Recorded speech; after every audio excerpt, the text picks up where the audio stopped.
This is an expose of an organisation called Hope Not Hate. You're going to witness allegations of blackmail, sexual assault, providing drugs to sources of information in order to get them to say something, paying people tens of thousands of pounds. When you get your media reports or see on documentaries people speaking about us, you see a source of information. What I'm going to do is give evidence and show you how those sources are created. The BBC, Channel 4, they can't blackmail people, they can't offer money to people. In steps the dirty tricks brigade of the British establishment, Hope Not Hate. They come in, they take a source, they approach people, everyone they approach around you. They offer money, they offer drugs, whatever it takes in order to get them to say what they say. When they say what they want them to say, or they lie, these guys publish it to the world. The problem is that they're taken as reliable sources because Hope Not Hate's reputation carries weight. They're in with your politicians, they're supported by all the political parties. By the end of this documentary, you're going to question every source of information that you see from this point on. In this documentary, you're going to hear a lot about Hope Not Hate. It's important you understand who they are. Hope Not Hate is a so-called anti-fascist organisation who formed in 2004. They formed from a group and a magazine called Searchlight. Nick Lowles, who now leads Hope Not Hate, was a lead member of Searchlight. In 1984, Searchlight worked alongside Panorama to fraudulently edit footage which they were prosecuted or taken to court and sued for. They paid £1 million damages to Conservative MPs who they wrongfully edited footage to link them with far-right extremist groups. Hope Not Hate brand themselves as an anti-fascist organisation. They're there to tackle fascism. In reality, they label, slander and attack anyone who speaks out against open borders or against Islam. The worrying thing is they have a lot of influence. For example, all media outlets across the UK, across the world, take what they say as credible and they work hand in hand with them. From CNN, The Guardian, Huffington Post, The Independent, Sky News, Newsnight, Panorama, The Metro, The Sunday Times. They even advise the UN. They advise counter-terrorism. Just last year, Hope Not Hate were identified in a Swedish military report on left-wing extremist violence. It has been proven that Hope Not Hate exaggerated hate crime figures by 3,000%. Nothing they said after that point should ever have been taken as credible, let alone taken by journalists without checking anything and spread around the world to demonise and slander people and organisations. They play a key role in pressurising social media giants, whether it be with petitions or requests from MPs that they're working alongside with to say who's promoting hate. Not who's promoting hate that would breach laws in this country, but who needs silencing with their opinion. They're now teaching your children in schools about fascism. If we take a quote from their original spin doctor, Dan Hodges, from his quote you'll understand the tactics they use in this documentary. It was a no-holds-barred, bare-knuckle PR. We used every dirty, underhand, low-down, unscrupulous trick in the book. These are quotes from their spin doctor, Joe Mulhall, who is a lead researcher for Hope Not Hate. He brags about days out with their BBC political reporters. Their relationship works hand in hand with the corrupt mainstream media. They do the reports, the media then use their ammunition and their labelling to attack people and organisations, to demonise them and slander them. In 2015, Joe Mulhall used the hashtag Antifa on several occasions. The reason why this is so relevant is when you understand who Antifa are. Antifa are an organisation that leading members of the American government have called to be prescribed as a terrorist organisation. They balaclava up, they mask up and they violently attack people who they're told to attack and organisations which are highlighted to them by groups and organisations like Hope Not Hate. They find out who you are, they contact your work, anyone who steps above the parapet. Hope Not Hate's goal is to silence them and stop them. This is about stopping free speech. This is about having people too scared to speak. We'll speak with one gentleman now whose life has been completely changed due to him voicing his opinions. He broke no law, committed no crime. But wait till you hear what Hope Not Hate done to him. This time last year, like I said, I was working full-time, happy, and because of some things I was doing outside of work, where I was sort of expressing my political opinions and so on, I ended up drawing their fire, and they wrote a report and called it in to the employer. So it was a kind of deliberate attempt to, it wasn't just to dox me, because I hadn't hidden my name, I didn't think I was doing anything wrong, I was just expressing an opinion. But it was an attempt to deliberately get me fired. Where was you working? I was working at Standard Chartered Bank in Moorgate. Doing what? I was an associate, so I'd been there from a grad. I went to Bristol University and then went into the bank straight afterwards. So I'd been there for about just around 18 months at this point. So a good career. Yeah, it was going well. Internally, there'd been no issues. When you say you got involved, you was giving your political opinions with regards to? Obviously, the controversial stuff, so immigration, Islam, these kind of issues, but not in an extreme way, nothing you wouldn't happily say to anyone. Just so we can get clear, we're not talking about committing a crime, we're just talking about speaking openly about immigration and Islam. Yeah, and no one had a problem with it. That's the whole point that kind of strikes me about it. So it's not like anyone made a complaint, nothing's happened, so what did Hope Not Hate do? So Hope Not Hate, one of their, I can't remember which, but a team of their researchers wrote a small report. They were calling up multiple offices at the bank, and they were also focusing, because obviously we have a very big presence in the Middle East, so they were focusing on officers there to call them and just basically say, you've got this guy working for you, he's an Islamophobe, he's a racist, blah, blah, blah, all of which obviously isn't true. I remember I was just sitting at my desk and I get called in by the MD and he sort of says, have you been saying this? And I say, yeah, no, I have.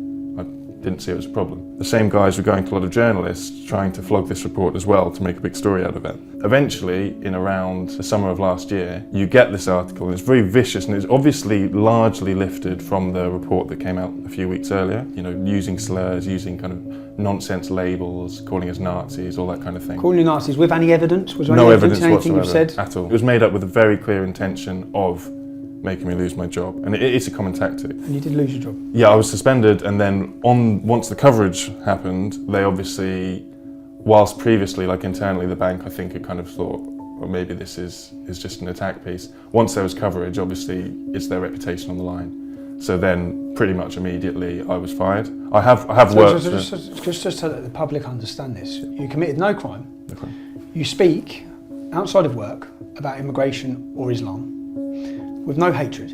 No hatred. Just facts.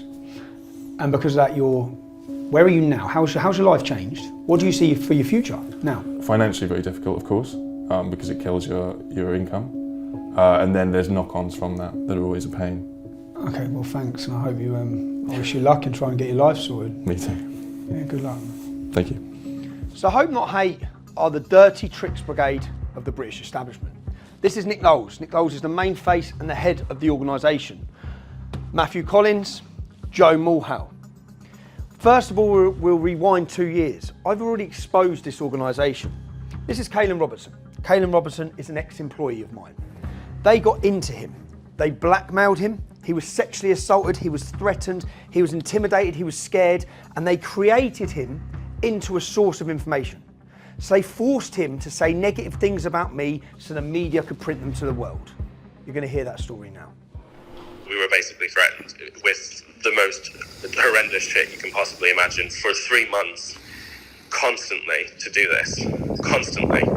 Because basically, why they have dirt on us is when we left Rebel, I don't know if I told you this, when we left Rebel, we were really fucking angry, and none of the media would take all the stuff we had on them. So Nick Close reached out to me on Twitter and he was like, oh, meet up with us. And we were like, oh, okay, like we weren't working with anyone then. So we were like, yeah, fuck it. And we met up with them twice and we were like, we can write a book on Rebel Media. We can write a book on how they've scammed people and this and this and this and this and this. And we were like really conniving with them. One of the first things they started threatening us with, this only started 3 months ago. We had no contact with them between 3 months ago and leaving Rebel, nothing. They started messaging us saying, we need to meet you, this is really serious. And then when we met them, they said to George, I wasn't there, we're going to release all of the meetings that you've had with us, threatening Rebel Media and talking shit about right-wing personalities, bitching about it, nothing serious, just saying, oh, they're cunts. And they're going to make you, and we're going to basically expose you. And also, we've got 6 signatures from the top trade unionist organisations in the country saying that they're going to come after you, and the government have opened a new department which we're advising on counter-terrorism, which are going to prosecute you for writing scripts which have incited the Darren Osborne terrorist attack. And it was like, they were basically like, you're going to fucking go to jail and you're going to get exposed for meeting with us if you don't work with us. This is what it all comes down to, this Panorama fucking thing. And Hope Not Hate were there, standing next to the BBC producers. When you went for the meeting with Panorama, who from Hope Not Hate was there? Nick, Joe, John Sweeney, and the producer. So, Hope Not Hate were like fucking terrifying, and they like did, you know, they blackmailed us. They like Joe fucking used the whole thing to try and get into Kaylin's pants. This is how bad it really was. When we pulled up in London, this was the day I dropped off the suitcase to you, right? That I went straight off from there, I can't remember where it was, to go and do this interview with them. They hired out this big car park warehouse thing. They had a little chair in the middle of it. I walked into this room, sat down. It was a cameraman, it was the head producer, it was Nick, and it was Joe. And then I started getting really nervous because she was saying, how much money, name numbers, name figures. And I was like, well, it was enough to pay for us to make videos, and all the money was spent on kit. And I was just saying vague shit. And then Joe said, can we stop the interview, please? And then I was like, okay. And then Nick went, can you come with us, Kaylin? And then Nick and Joe took me to the other side of the warehouse and said, Kaylin, you really need to give them more information than this. You really need to open up a little bit more, because this is really not useful to them. They're probably not even going to use this. You need to go into specifics. You need to go into numbers. You need to at least show them something. Were they threatening you at you? Breather, have a cigarette, and we'll come back to it. Were they threatening you then? Okay. I had a cigarette, and I went back and I sat down, and I still couldn't really do it, and it was really bad. Like, I was like shaking the whole time. That's when we told Panorama that we didn't feel that it was safe, that it was not okay, and that we were basically threatened. Bit of a strange one here, yeah? It's been a minute. I know, sorry, man. I know it's 4 o'clock in the morning here, but I've just got off the phone to Kaylin for an hour, yeah? How much have they told you about Hope Not Hate? Not much. Why? You're aware they've been meeting with them regularly? I've met Joe too before. Yeah, I know that Kaylin and George have met with them before. Continually met with them? When you was doing your Borderless documentary, Hope Not Hate flew out to Italy to meet them? I don't know what they were talking about, but for the most part, like, I think they're just afraid of them. From what I've been told, it's like they're like, oh, they're kind of blackmailing us, like, hang out with us, or else we're going to get you guys arrested or whatever. So they just met with them. So hold on a second. I work for Panorama. Were Hope Not Hate present in that interview?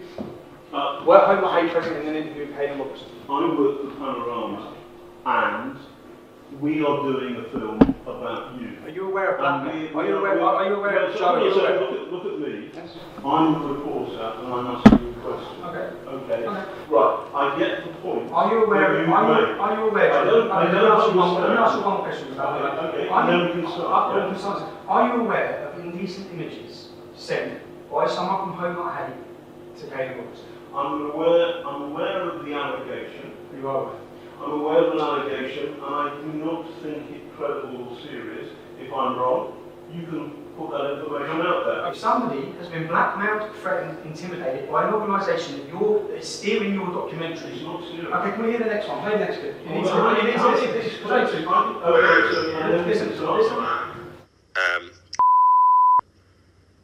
Made really inappropriate, I don't know how to describe it, almost basically like a sexual assault situation towards me when I was really drunk, pretty much passed out. Fuck you know, this gets messier and messier. No, hold on, yeah, okay, and I got really upset and I broke down and I told George about it last week because it's really fucked me up, and George messaged Nick, and apparently nearly got suspended, and it's fucking, it's a really big mess.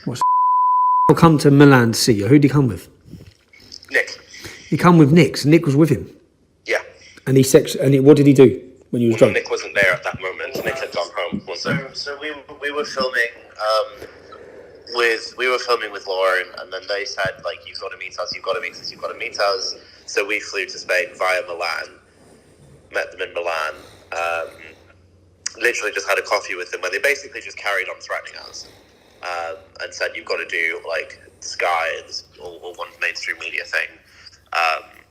And then I went back to London to drop something off and to go then to Spain. So Kaylin was left in Milan for one night. Nick left that night as well, I think. Yeah, Nick left. And then this is when this thing happened. Kaylin said that he was basically really wasted, that he thinks let himself into Kaylin's room. And basically, yeah, Kaylin kind of woke up and was like half naked, like trying to do stuff with him, and then Kaylin said no, and was like, oh, you don't have to tell anyone, blah blah blah blah blah. Kaylin's like really fucked up about it. So this was like 3 months ago, or 2 months ago, and Kaylin only told me about it last week. So I messaged Nick saying, like, we need to talk, what the fuck is going on? And then Nick said that he's like doing an investigation into it. George also messaged Panorama saying, guys, Hope Not Hate raped Kaylin. Now listen to this recording that was released just this week of Kaylin Robertson, who's now a journalist for Byline Times, and George Llewellyn-John, who's my ex-colleague. Listen to the allegations they are making. The British state. This is what Hope Not Hate did to them. They're all gearing up to say, if we take down those boys, then the Tommy Robinson situation never happening again. Joe said there was a meeting that took place recently where they had 3 files on the table, and it was Tommy Robinson, Kaylin Robertson, and George. Everything we've ever done, our birth records, every hospital visit we've ever been to, every psychiatric, every au pair we've ever had, everything you can possibly imagine. Shit from when I was like 10 years old from another country. And they had all these files, and they were like, the hammer has to fall on one of these people, and who allowed this to happen? It's like they're literally sitting there with the files and a hammer going. Yeah, like that's how fucking serious it is. And I'm not to a point where if we carried on with Tommy, say he didn't go to prison and we carried on with him for another 3 months, we would probably be in prison by Christmas. This organisation's job is to create sources of information. They don't go as journalists and find a source and interview them normally. They create a source, as you've seen through blackmail. But it's not just Kaylin. We will prove to you, source after source after source, against different individuals, not just myself, have been created. Once they create their source and their source pumps the lie that they want them to tell, the mainstream media are waiting. They then take that story and they pump it to you, the British public. You don't know what's gone on behind the scenes. You literally get the newspaper or the news article or the documentary. They work with Panorama, they work with Dispatches, they work with everyone. Let's listen to what Joe Mulhall had to say when I asked about his involvement and his presence during the filming of Panorama against myself. Hello? Hi Joe, it's Tommy Robinson. Oh, hi there, how's it going? Yeah, not bad. Obviously you're aware I have a documentary coming out on Saturday. I'd just like to ask you a couple of questions quickly about your involvement. Bear with me, I'm not going to be able to do it over the phone, I'm afraid. If you are, I'm not going to I'd have to speak to colleagues before I can do anything, I'm afraid. So you can't just answer why you were you present during an interview with Kaylin Robertson and Panorama? I'm not going to be able to talk about anything on the phone. Why not?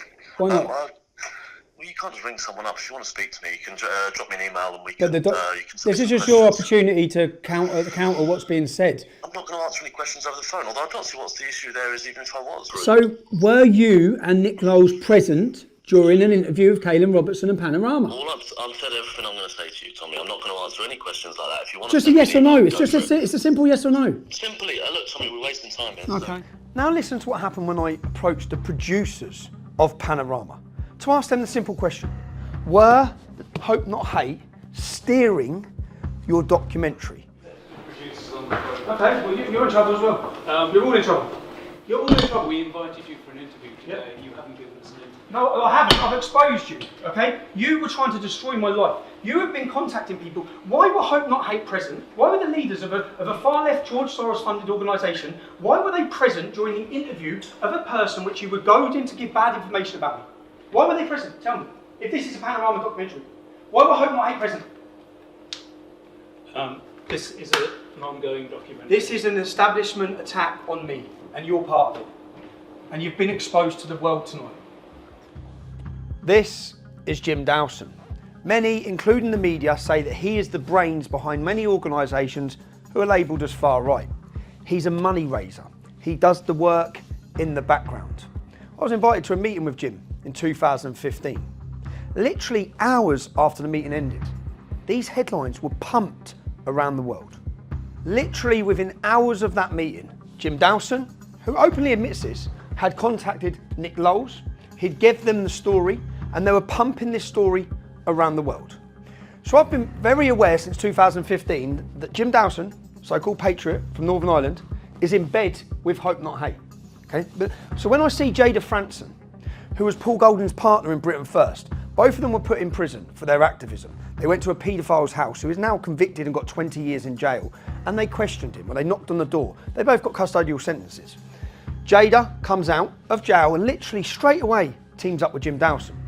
That was concern bells for me because I know Jim Dawson is in bed with Hope Not Hate. Literally within 2 months of her coming out of jail, I saw a Panorama documentary in Northern Ireland with Jada Franson on it. Listen to what she says. We've spoken to a number of ex-members of Britain First. They also said there were times when they would go out and Paul would lock you in the house until they came back. Is that true? Yeah. This was my normality. This was my day-to-day existence, was just complete control, I guess, or being controlled, I guess. It was like I just accepted that was what he was going to do, that I couldn't, if they went out and he'd lock me in the house. Now you have to understand what was happening at this time in Northern Ireland. Britain First were making inroads. They were the only political organisation who were taking to the streets, getting people out on the streets and raising awareness of the Islamification and what the problems that come with Islam. They're the only party talking about it. And for that, they must be silenced. In step, Hope Not Hate. Now we know that in 1984, Searchlight, the organisation that then turned into Hope Not Hate, had to pay £1 million because of the stitch-up and hatchet job they were doing with Panorama against Conservative MPs. £1 million in 1984. We know, and I've proved to you, that just a couple of years ago, that Hope Not Hate were working with Panorama to stitch me up.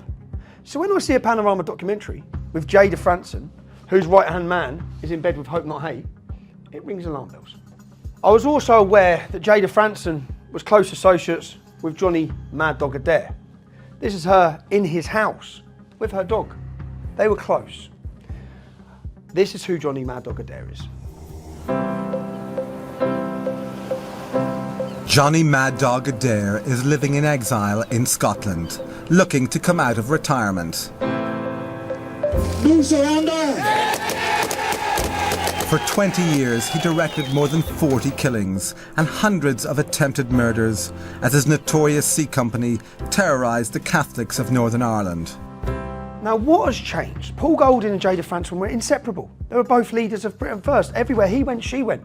She comes out of custody with 8 weeks. She's sitting on Panorama slamming Paul Golding. Now straight away, my suspicions are, because I know they're always lurking in the background, especially with Panorama, and to see such a change overnight. Now I know I linked with Johnny Mad Dog Adair. I managed to get his phone number, and I thought I'd put in a phone call and see what he knows. Let me just ring Johnny Adair. He's going to think, what? I've heard he was... Hello? Hello, Johnny? It's Tommy Robinson. Oh, okay. How are you, Tommy? I'm all right, mate. I'm all right. This is good. No, thanks, buddy. Johnny, this is going to seem like a weird one, yeah? I'm looking at... I'm just querying. I heard that you was talking to Jim Dawson, yeah? The timeline is Jada Franson. There was a documentary, a Panorama documentary. Yeah, I remember it. You remember it? Yes, and I'm going back 2 years, I don't know. Yes. That was the last time I spoke to Jim Dawson, and to be honest, it was more sympathetically from my point of view, because Jada and Paul had their differences, but I mean, I respect for both of them, and I think that both of them done a great job, but their fallout was their fallout and was none of my business. But I felt she's living back over in Northern Ireland, and I felt that the chips was down for her, and she hadn't 2D, and life was bad. And when I spoke to Dawson, I remember saying, look, I would want to give her a couple of pounds, like a donation. And he said, no, she's already, he says she got £20,000 there. I put in the bank, and that was the time of the Panorama. So you spoke. So you rang him. You rang up to offer some money or to get offer. I'm not sure whether he rang me or I rang him. Okay. One of the two. But the conversation was, my intentions. It would have been me probably ringing him. My intentions was to give her a donation to try and help her, because I did feel sorry for her. Now I hadn't seen or spoken to her in some time, but okay. I was reading and hearing stories that she was in hard times, but then I heard that she was with Dawson, and them two were obviously working together. So when I contacted him, I said, look, listen, I'm hearing all these stories about Jada. I says, I would like to give her a few quid, like as a donation. And he turned around and he says, no, she's already, says she got £20,000 there. She's got £20,000, and the timing of this was just prior to the Panorama. It was around about that time, yep.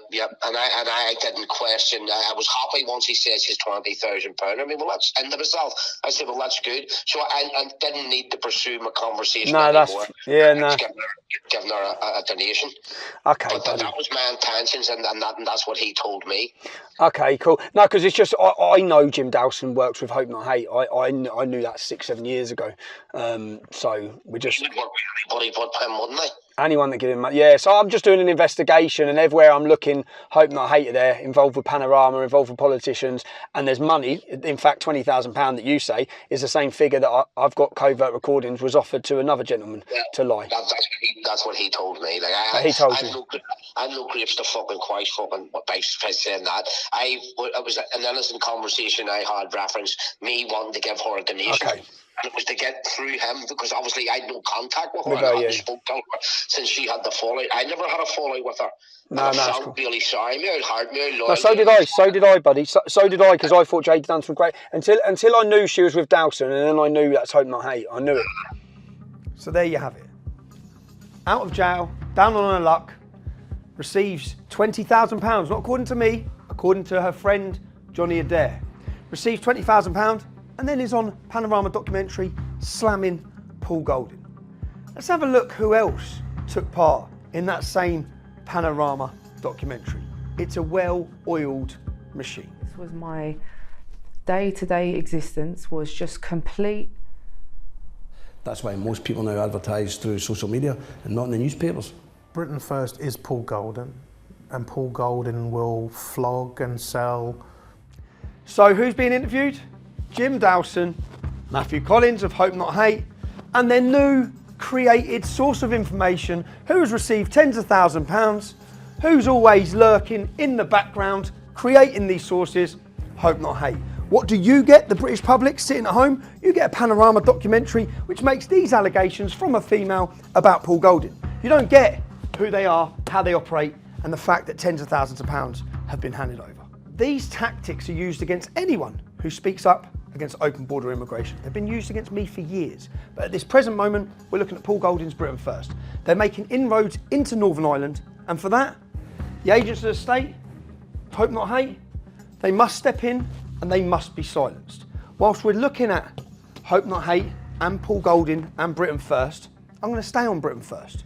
Let me introduce you to Andrew Edge. Andrew Edge was the main security person for Paul Golding. They were together everywhere for years. Everywhere Paul went, Andrew Edge went. Now we've seen what's changed Jada Franson from years of loyalty to overnight, total 360 change with outlandish allegations. Let's just listen to this covertly recorded conversation with Andrew Edge. What are you, mate? I'll tell you that anyway. What? The what go all out on you, mate? Who wants to go out on me? It's that fucking Matt more than anybody, you know what I'm on about, don't you? Matthew. And that folks, I've met him as well, fucking idiots. And I've been in an hotel in London, mate. This is an operation. Hope Not Hate approach everyone around you, everyone close to you, anyone you have a falling out with, they approach. It's a machine. It's how they create their sources of information against people. I know this better than most. One of the people Hope Not Hate approached close to me was my mum's brother. He come to see me. He said, I can't be painting walls. He's a painter and decorator. I can't be painting walls for the rest of my life. I'm getting old. Basically telling me that he's going to work with them. Yeah? He come to me for his permission. We haven't spoke since, but I know who they approach, how they approach, and how they get in with them. Yeah? How they work their way in. Now you're going to listen to a conversation. Paul Golding, as soon as he found out Andrew Edge, his right-hand security, had been talking, liaising or meeting with Hope Not Hate, he expelled him straight away. You're now going to hear a conversation between Paul Golding and Andrew Edge, where you hear the details of what Hope Not Hate were planning on doing to Paul Golding. Now, do you remember, so they've said to you they haven't got no evidence, but they want you to stand up in court. Dirty cunts. Exactly. Is that what they've said, yeah? Yeah, pretty much. They're going to pick me up, mate. They're not even thinking with Jada at the minute. Because fucking Jada's ass was just demanding too much. She's demanding too much. Say again? She's demanding too much. Yeah, she was asking for too much. The thing is, there's fuck all there's fuck all they can get me on anyway, the cheeky fucks. Well, a woman from the Home Office has been there. What, and they want you to set me up? Yeah, proper. I'm not going to pay me fucking 20, 30 grand, mate. So there you have it. Andrew Edge, £20,000 offered to him by Hope Not Hate. That's the exact same amount that Johnny Adair says Jada Franson received just before she comes star witness in a big documentary that you're all watching at home against Paul Golding. Andrew Edge offered £20,000. He admits he's been receiving money from Hope Not Hate. I said, I've got nothing to hide. You have. You've been working with the police, the Home Office, Hope Not Hate. Will I ever work with the police? No. Have I worked with Hope Not Hate? Yes. Go on, crack on. Yeah, he's a cunt, and you work with Hope Not Hate, the Home Office, and the police. I know. They give me 300 quid today, by the way. That's nice. This is Hope Not Hate's job as agents of the state. They step in where the BBC, the Daily Mail can't. Okay? The BBC can't pay you for news. They cannot pay people to take part in any documentaries. They cannot pay you for interviews. The reason being, once you pay someone money, they will say whatever you want them to say. They're no longer a reliable source. Since Andrew Edge, as we hear, began getting paid by Hope Not Hate, they created a source of information. He then makes allegations against Paul Golding, having hundreds of thousands of pounds or receiving lots of money and having it in Russia. He hasn't just made allegations against Paul Golding. He's made allegations against me. News stories have been pumped about me from their new source of information, Andrew Edge. So they come in, they create the sources say what they want them to say. You don't know any of this. You're just getting a source says. Little do you know that source is blackmailed, threatened, or being paid. Now, while we're on, I could do this about every organisation, every activist, every political activist that's come under attack by these guys. But whilst we're on Paul Golding and Britain First, I'm going to stay there. Yeah? Let's have a look at Tom Foley. I've never met Tom Foley. I had no idea who he was until I started my investigation into their corruption. Tom Foley was a homeless veteran living on the streets. He was taken off the streets by Paul Golding, brought into his home, and just listen to what Tom Foley, not me, listen to what comes out of the horse's mouth in his views on Paul Golding and his family. I have gone from sleeping in the tent, I met Paul Golding. Listen to me, Jamie, you're listening to me. Yeah, I'm listening to you. I love you, brother. Yeah. I love you, I love your mum, I love your missus. I love Paul. I tell you what, I love Paul for what he's done, what he's doing. You're fucking angels. You, Holly, and your mother, Paul, Andy, and all of you, you're fucking angels. You're not devils, you're fucking angels. How the fuck would I have got through what I've been through without you? You've heard his opinion on Paul Golding. The man was welcomed into the organisation and travelled everywhere with them. Now, what is it that changes that opinion to this? I was outside Lincoln City for 2 weeks and I was halfway down A1, so you never picked anyone off the street. You barged in on a protest, what I was protesting, me, on my own, not you. And then you changed it all about you and you ballsed all that up. Well, you didn't balls it up, you did it on purpose because you were robbing me. You kept me there. Instead of going in like I was meant to, you kept me there so you could earn this. You're telling people that you give me 1,500 quid to disappear. No, mate. You've got 15 grand of mine in a bank account, Paul. 15,000 quid. You got 16.5 grand for me. You owe me 15 grand. Yeah. Don't be telling people you sent me on my way with 1,500 quid. What is it that changes him? Now, let's look at the first person to share Tom Foley's negative comments on Paul Golding. It's Matthew Collins from Hope Not Hate. Now, what's changed? What's happened? Well, it's very similar to what's happened here, here, here, and now here. Let's listen to a conversation from Tom Foley. Have you met Hope Not Hate by any chance? Fucking hell. Have you Yeah, met? last week. You've met Hope Not Hate. Yeah, So you've met Hope Not Hate. yeah. Did they reach out to you or did you reach out to them? Yeah, they reached out to me, come and stop at my house. I went to their house for one night, got me stoned. Yeah, of course, yeah. Peddled you with... Quid in my pocket, paid for my train ticket there, paid for my train ticket away, and I come away. So there you have it. You heard it. They bought drugs for Tom Foley. Tom Foley was homeless because he suffered from mental health and addiction issues. When you get someone like Tom Foley, which is what Hope Not Hate have done, they've contacted him, they've paid his travel, they've put him up, they've give him drugs, they've give him money. Now when you give an addict drugs and money, they'll say whatever you want them to say. And waiting ready to pump it to the world, them and the media. This is simply proving to you how Hope Not Hate operate. I'm presenting it. This isn't my opinion. I'm giving you evidence. These are covert recordings of not one, not two, not three, four, and will continue to people who are admitting that this is how they operate, whether it be drugs, blackmail, sexual assault, tens of thousands of pounds. They create the source of information that the mainstream media are sat working hand in hand with them. They're working together and they're ready to pump it to you, to lie to you, to create negative views of certain people. In my discussions with Paul Golding during my investigation, he was under the opinion that something had to be done. Their actions are criminal. Paying tens of thousands of pounds and asking someone to lie in court is a criminal offence. Giving drugs to people to get them high in order to get them into position and give them money as well to get them to say certain things about people is a criminal offence. Paul told me to meet up with him because he was going to do something about it. I went to meet him to see what was happening. So, Paul, tell me what we're doing here. We're outside Bexheath Police Station, South East London. I've got a pre-arranged interview, an appointment with someone from CID. They've told me to come down about 7:30, which is we're on time. I'm handing in a witness statement and I've got a USB stick here which contains multiple clips of 2 phone conversations which implicate Hope Not Hate in criminal offences, specifically Matthew Collins and Nick Lowles.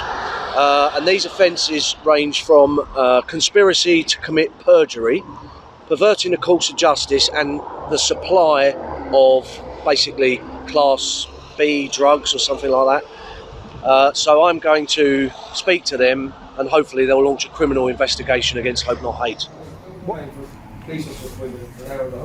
They said they found an officer, that was an hour ago. Okay, I'll check it. You double check for us, yeah? Do you think Nick Lowles would be waiting an hour and a half for an appointment? No, definitely not. They'd go pick him up. They'd go pick him up from his house and bring him in. Yeah. And send a chauffeur. I know. Mental, innit? We expect this though, double standards.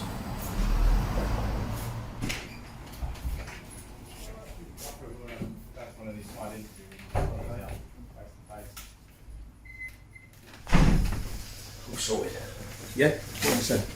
So, in a nutshell, that was in there quite a long time, wasn't Yeah, he was ages. So we went through my statement. We went through all of the audio clips. They said they're going to go and investigate the whole thing. They said they're going to speak to Andy Edge. Yeah. They said they're going to speak to Tom Foley. They said they're going to speak to Jada Franson. They all seem to be implicated in this. They all, whether it's drugs or perverting the course of justice or something like that, they said they're going to go away and speak to those people and say to them, look, you said this. Is this true? Because if it's true, it's a court case. If it's true, they... Why would they lie? Well, what exactly? Why would they lie? Why do they make up such elaborate things? You know? And all about the same organisation? Yeah, about the same 2 people, Matthew Collins and Nick Lowles, both mentioned by name on those audio recordings. And they said that the offences are perverting the course of justice, conspiracy to commit perjury, and supply of drugs. It's all there. Yeah. And audio evidence. They go and speak to the people, put it in front of them. If I had an audio recording of you saying X, Y, Z, and they put that to you in an interview, and you wouldn't have a leg to stand on, would you? You'd have to admit it. It's the same as the audio recordings from Panorama, where they're blackmailing two of my old employees. Yeah, which they clearly were. So they said they're going to go away. He said, I'm going to go away now and speak to these people. Okay. We're going to speak to them, and we're going to interview them. They said they'd email me the crime reference number, literally, by tonight. So they've opened a criminal investigation? They've opened a criminal investigation into Hope Not Hate, specifically Matthew Collins and Nick Lowles. Well, they need it. Yeah. They need it. Because in the past they've taken money, taxpayers' money, and they tout themselves as this squeaky clean, anti-racist group, but really they're involved in criminality. They're trying to stitch people up using illegal criminal means. Well, they're doing what... So I was going to go gym, but that's changed. Because last week we went with Paul Golding to report Hope Not Hate for some crimes. I know he's had a mad week and his family have had a mad week. But I just watched a video of Great Manchester Police coming to his house and telling him that his life's now in danger. And so is his partner's life in danger. So we're going to shoot straight up north. We're going to see Paul, see his family and find out what's been going on. Because it seems last week Hope Not Hate reported, and I know there's a lot gone on this week involving Hope Not Hate and the targeting of Paul's family. So we're going to go see what's going on. So, well, thanks for letting me in. Not a problem. I just want to ask you a few questions Yeah. about recent activities with regards to Hope Not Hate. I obviously went with your partner to London where he made an official complaint, a legal complaint to the police about their actions. Am I right that in the same week you had a visit from the police? Yeah, it was just around 5 or 6 days later. I got a knock on the door, and it was Greater Manchester Police's safeguarding unit. And as soon as you hear safeguarding unit, you know something's up. So I allowed them in, and they spoke to Paul and myself in the living room, and they said, there's been a credible death threat to you, do you know, so we need to take precautions. We need you to know, do you know, we'll get the fire unit out. Right, what it is, like I say, I work in a safeguarding unit and we deal with things along the lines of threats to life. Yes. Okay? We've received some information that there's a risk to yourself. Okay? Okay. My DI has had a look at this and he has deemed that this risk is quite significant. So he's asked me to come round and issue you with a threat to life warning notice. Okay. As you can see here, I've got, you know, a safety guide that Greater Manchester Fire and Rescue Service gave me because our lives were in, you know, danger. So they believe, when they say in danger, they're giving you a Yeah. fire safety, they believe that someone's going to possibly, or they're telling you someone's Yeah. going to firebomb your house. Well, that's what what this they is telling. said, yeah. When the firemen came round, they said, you know, you're at real risk of petrol bombs coming through your door. They told us to lock up our wheelie bins outside with chains. You don't get them near the house. Yeah, so they don't come get them near the house because the flames go Yeah. straight up. They put a letterbox guard on the front door. They checked all the fire alarms and they had a lengthy discussion with me about what to do in case of, you know, a fire. So how long have you lived here? 6 years. 6 years. Your partner's been involved in politics for longer than that. Yeah, of course. He's had some high moments as well, Yeah. all in the media, high opposition to him at times. Of course. Have you ever had any threat at this house? Never. So all of those key moments of Paul's career or Paul's life, you've never had any trouble here? Only when it related to Hope Not Hate around 18 months ago. There's been 2 incidents here and both have related to Hope Not Hate, you know, and who they've funded. Addy, you're full of shit. Okay. And then, so they come round. What's that? You've got a child that lives here? Yes, I've got a young son that lives How there. old's your son? He's 13. So have you had to talk to him about this? Yeah, well, when this first happened, when we got the knock on the door on the Friday, I was advised by them to get my son out of the house just because there is an imminent threat. So I actually had to get my son to stay at a relative's house for a few days because of the threat, you know, that we was under. So I had to explain everything to him because he didn't want to stay out that weekend. So unfortunately, you know, I have to make him aware. Now, I've just walked in here, I've seen cameras everywhere. Yeah. I've seen a letterbox so no one can put nothing through the letterbox. What's that feel like in your home? Well, it doesn't feel good because this should be my sanctuary. This should be my safe place. You know, when most people go home, they lock the door and they're safe. Whereas I don't know who's going to turn up. I don't know whether I've got a scorned neighbour because of Hope Not Hate or Islamist or anyone that's going to turn up, do you know, and attack this house.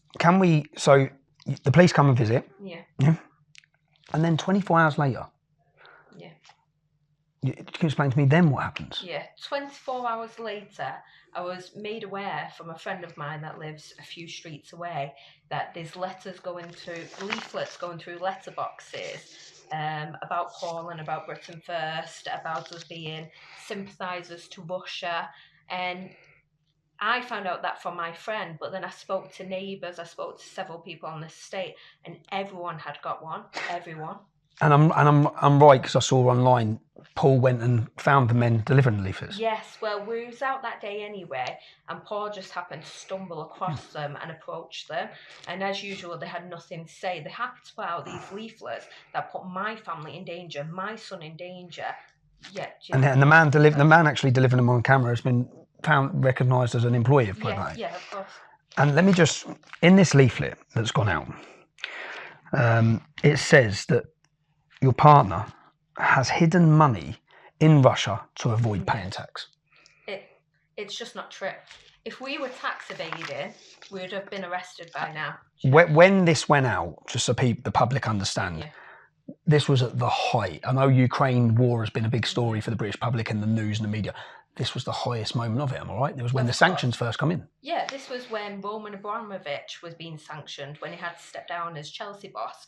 This was when it was at its height. So to put this leaflet out at that time was to put us in immense danger, because people felt so strongly about the war in Ukraine. And they leafleted every single person where you live. Every single person. So Paul goes to the police station, makes a complaint. 5 days later, police are at the door, your life's in danger.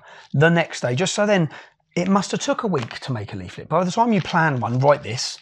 By the time you write this, plan this. Yeah. So literally, it seems, as soon as he's gone to the police and they're aware of it because he's gone online and let them know there's an investigation into you, you've been targeted in your home. Yeah, of course. As soon as they could produce the leaflet and get the manpower, they were straight here.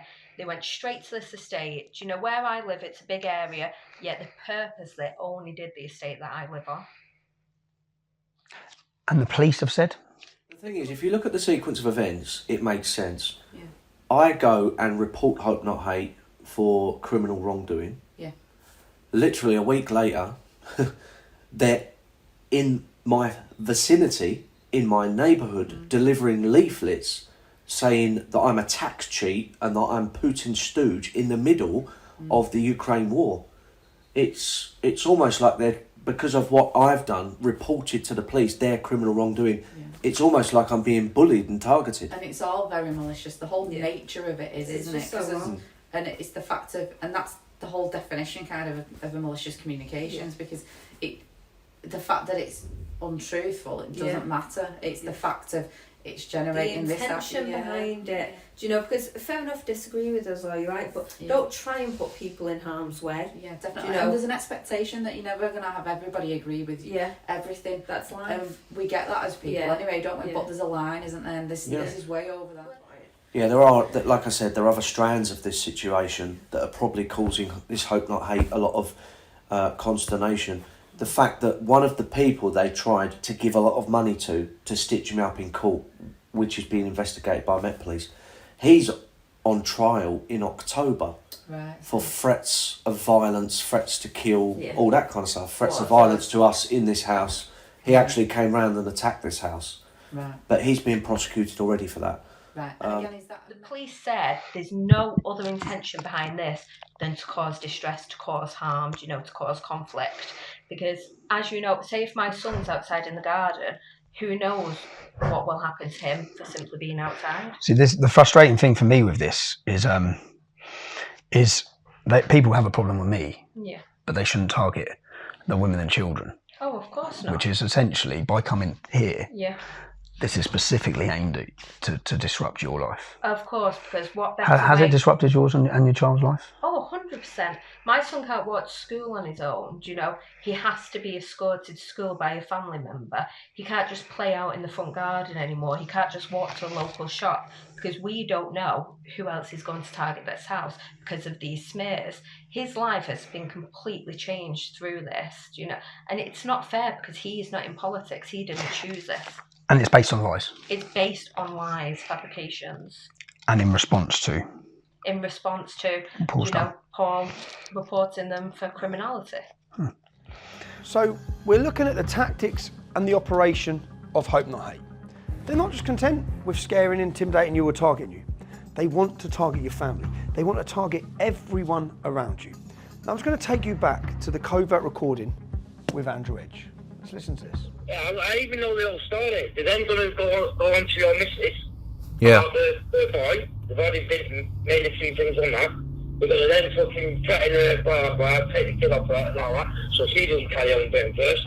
as you've heard, there he makes it very clear of Hope Not Hate's intention. Their intention is to use social services as a weapon against Ashley to get to Paul. Yeah. In there he talks about Hope Not Hate discussing you and social services. Yeah. This was about 18 months ago. Before we actually heard this recording, a few days before, I got a phone call from social services asking to come round and do an interview because they had had a report that I was radicalising my son. And then as I thought, I don't know who this is, that's made this report, but okay, I'll go ahead with it. And then a few days later, we come across this recording of Andrew Edge saying Hope Not Hate and using social services to target my child, and that's why I was investigated. And the recording was true. Yeah, the recording was true because no one else knew that apart from myself and Paul, that I had had that call from social services a few days before. No one knew. And what did social services say? Well, social services came around, they did an interview, they spoke with my son, his school, family members, everything. They concluded that it was a malicious report, that there's no evidence whatsoever to back up what the claim has been. And they said going forward, they put a note on their system to expect it and not to always, do a thorough investigation unless there's proof, because they could see that this family was being targeted for the wrong reasons. So Hope Not Hate again, social services to get to you. To get to your partner. Yeah. Because of his political opinion. Of course, because obviously my life is my son, so that's who they're targeting, because obviously then I'd have that fear, that they might take my son, so then I'd put pressure on Paul, to stop what he's doing, because I can't lose my child. Thankfully, to social services, that they actually saw what was happening and said, no, this is wrong. These are such underhand tactics. Yeah. Being played against everyone. It's disgusting, it's the lowest of the low. Who would go after children, if you disagree with someone? Okay, all right, well, thank you. Thanks for your time. Not a problem, thank you. The targeting of Ashley in her home is nothing new. This is a pattern of abuse. They target women, they target children. They intimidate them in the one place they should feel safe, at home. Whilst we're looking at this, I want to tell you the story of Sharon Claff. Sharon Claff was a Jewish activist. She spoke out a couple of times about the building of a mega mosque, I believe, in London. And for that, she has to be silenced. The point I want to make to you is, this isn't about just targeting Tommy Robinson or targeting Paul Golden. It's about targeting anyone who goes against the status quo that the establishment or the state needs silencing. They wrongfully lied and said Sharon Claff was this is a grandmother, an old age lady. They wrongfully lied and said that she was part of a far-right organisation who took part in rushing a bookshop or something like that. Sharon Claff wasn't there. She never took part in anything. Yeah? She could prove that. Now, when she took them to court, Sharon Claff was in a position. Many of us aren't in a position to spend hundreds of thousands of pounds to take these organisations to court. Sharon Claff was. She used William Bennett QC, one of the best QCs in the country. Hope Not Hate accepted their guilt, because that's what it was. They admitted that they lied and they apologised. And I believe they paid £50,000. Let's have a look at the mainstream media and their reporting on this apology and this win for Sharon Claff against this organisation. As you can see, there's no mainstream media reporting at all on the fact that Nick Lowell's organisation lied, endangered the safety of a lady who had a cross put on her by Hope Not Hate. She was violently beaten in the street after wrongfully being accused of part of a far-right organisation. Not one mainstream media run it. The only media that run it, the Jewish Chronicle. So proven to you, Hope Not Hate lie. You wouldn't have heard it in media, of course, because it doesn't make media. They lie about old women and get them violently attacked. Not just content with targeting me, targeting my wife, targeting my children's home. They also target my mother's. My mother's been severely ill and my father is 74 years old. Yet they doxed their address, which resulted in their house being violently attacked and bricks thrown through the window in the middle of the night. It's 1:30 in the morning. That's my mum's fucking windows. My mum's, yeah.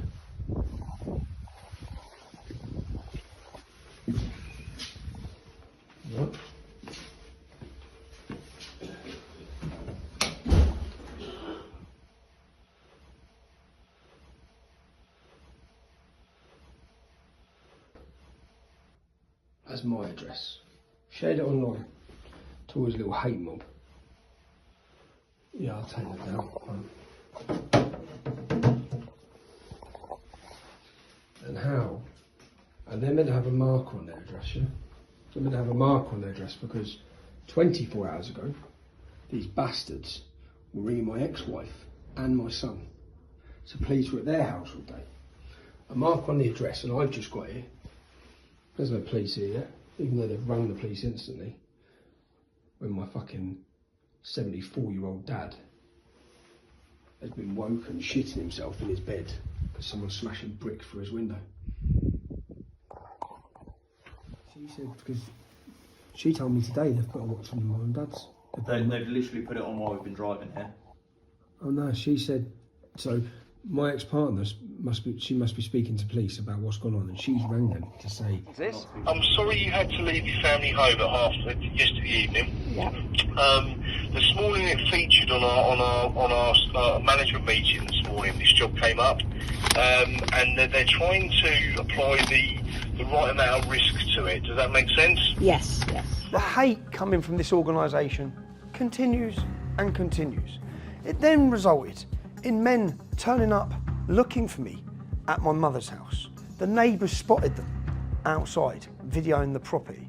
Then I find out the same day that they were outside my mother's house, four Muslim men, had turned up at another property which had a young 12-year-old girl in. They turned up there looking for me.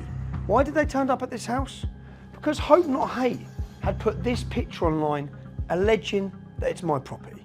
They're telling the public that I own this house. I don't own this house. I don't know the person that lived in this house. I do now, but I don't know the person that lived in this house. That this house is located near to my mother's house. When they put this article online with a picture of the house, they literally directed people. It's a hard house to find. They directed people. It's next door to this old people's home. They literally directed people so they could find it. And find it they did. Men turned up looking for me at this property, screaming and shouting multiple times. I'd heard men had been there. I went and approached the lady at the property to find out what's going on.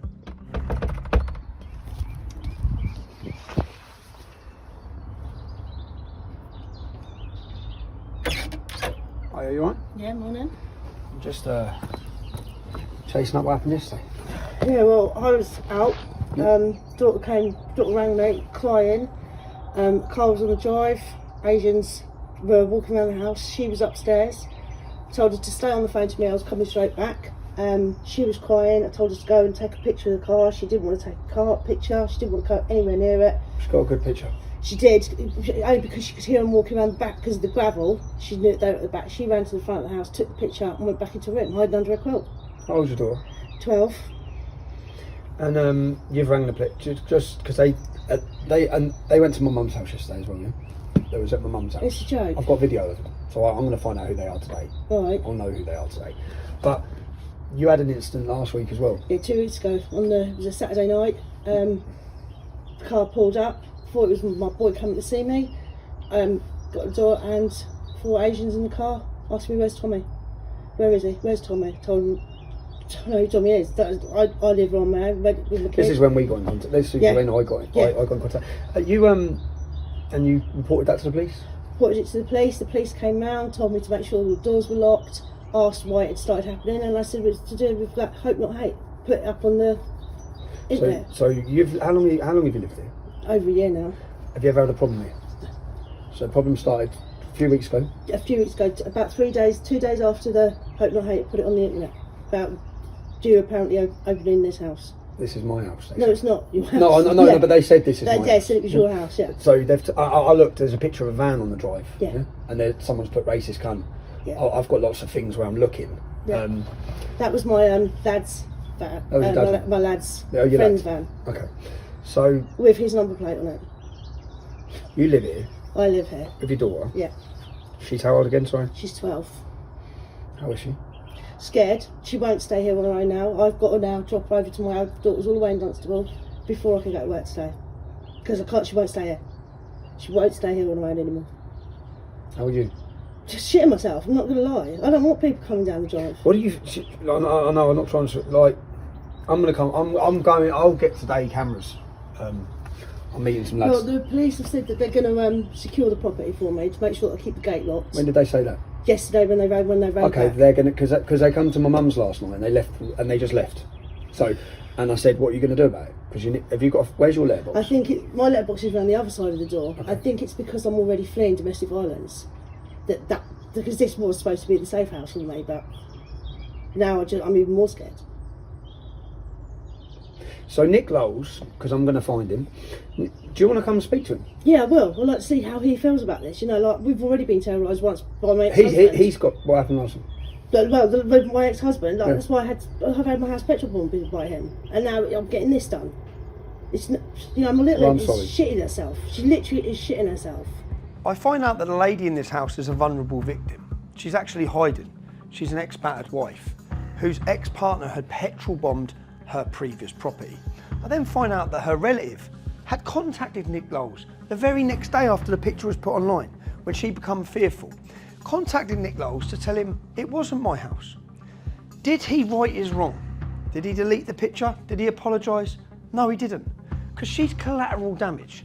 Just as Sharon Claff's collateral damage, just as Ashley's collateral damage, all these people are collateral damage as long as they get to put pressure on the intended victim, on the intended target, which is myself. Now, did this lady in the house have tens of thousands of pounds to take him to court to get her apology? No. If she did, he might have been forced to apologise for his wrongdoing, like he was last time. Now we're seeing multiple women scared in their homes. All the women with children, terrified, targeted, in fear. No one should feel fear in their home, least of all young children. That is what this organisation has been doing. They put a picture of the bedrooms my children sleep in. When they put a picture of my ex-partner's property online, they also put a layout showing the entire layout of the house. So if anyone wants to break in to hurt people, they showed them where the bedrooms are, where the stairs are, where the exits are, where the doors are. Why would they do that? They have targeted my family. Now the difference is, I know where they all live. I know every detail about them. I'm not doxing their addresses, because I understand they have innocent wives, innocent children in their homes, who I very much doubt are even aware of the dangers they're putting many families in. Now the targeting of my children and the photographs of their home, when they know I don't live there, telling everyone that I do, telling everyone it's my house, when they know full well, these are the sorts of threats that I receive on a regular basis. Oh, you know you're your fucking kids, are you? You're the fucking lady. You take your fucking kids, yeah? I'll tell you that, I promise you that. I'm gonna drop your kids on a list then, alright? So that you fucking feel, you motherfucker. Okay? But if you're bad, I hope you're recording this and playing. Keep on playing and keep guessing who this cunt is. Alright? Because I'm gonna slap your kids. Watch what I fucking do to you, you little fucking white bastard. You little pork-eating cunt. You fucking watch me. What sort of person listens to those threats? Listen to the intention of Pakistani rape gangs wanting to rape my children. What sort of person attempts to direct them and locate where the family live? They know I don't live there, yet they run an entire article saying it's my home. It's not my home, it's my ex-wife's home. But they're trying to put pressure on me and using my children in the process. Due to the fact now, it's not me in danger, it's not just my children in danger. There's lots of innocent people, and this innocent woman and her daughter, who are now in danger. I made sure I had to locate where Nick Lowles was. I located where he was. I located his wife. I located his family. I would never stoop so low as to give any bit of information that could lead people to that innocent mother and her son's address. Yeah, and obviously this was linked. This was a day before my mother's house was smashed up. I know this is linked to their, like, if you're making the arrest, and the link will be this person making these phone calls linked to their jihadist lawyers. I know it's 2 months on. I'm thinking, well, if I had phoned someone trying to pervert the course of justice and threats were made because my ex-wife was terrified, my children were terrified. Of course. I just can't understand why there hasn't been an arrest. Well, I mean, I found out who owned the phone the day I left. Okay. So, obviously I was quite pleased because I wanted to see that through and get those results, because at the moment we just had a number. On a Friday afternoon, I received an email from a journalist who's running a story about me with lots of allegations, criminal allegations. Her source of information? Caelan Robertson. Caelan Robertson, who's on camera, who's on tape that you've heard, being blackmailed, sexually abused by these guys in order to create and lie about me. So the man who's paid to lie, who's forced to lie, is then telling stories about me. The mainstream media are ready to pump them to you, the British public. Concerning for me, concerning that my children would read this, she contacts me on a Friday afternoon, gives me till Monday morning at 10 a.m. to answer her allegations. Now what I do with everything is I wanted a video camera to record me giving her proof that this is not a reliable source, that she should not be running this story about me to the British public, because she is fully aware her source has been co-opted, her source has been forced. So I went calmly to her property. Read the headline of what the media told you happened. Now watch the video of what actually happened when I knocked on her door. When I calmly knocked on her door to answer her allegations. On that evening, I was arrested for a breach of the peace. When I got to court, instantly it was kicked out because I didn't breach the peace. I didn't commit a crime. What they then done is the Metropolitan Police Force, who work with these guys, then worked hand in hand with the journalist to get a civil court case against me in order to give me a stalking ban for knocking on the door once. Journalists have terrorised me and my family for decades. I knocked on the door once, but you don't get told the full story. I'm here looking for a journalist for The Independent who continually prints lies about me. It's quite nice when you have security and concierge. This is the little bubbles that they live in. They can send other people to your houses, they can harass your families, highlight where you live, and then hide behind their intercom, which is exactly what... Oh, look, they've turned it off. Look, now they're ringing up the security downstairs, you see. They're ringing the security downstairs to say that Tommy Robinson's at their door, which he is, because from what I understand, been trying to contact me. I didn't know how to contact her. No one's in their offices now. So I popped down here. And... Is that... Yes. I phoned to him, look, trying to pretend she doesn't live here when I know she lives here. Oh. Her partner.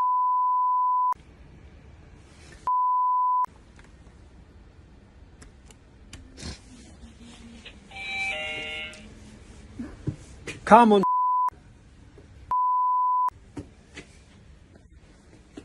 Apparently your partner's looking for me to answer some questions, so I need to speak to her. She needs to give me my right to reply. Doesn't she?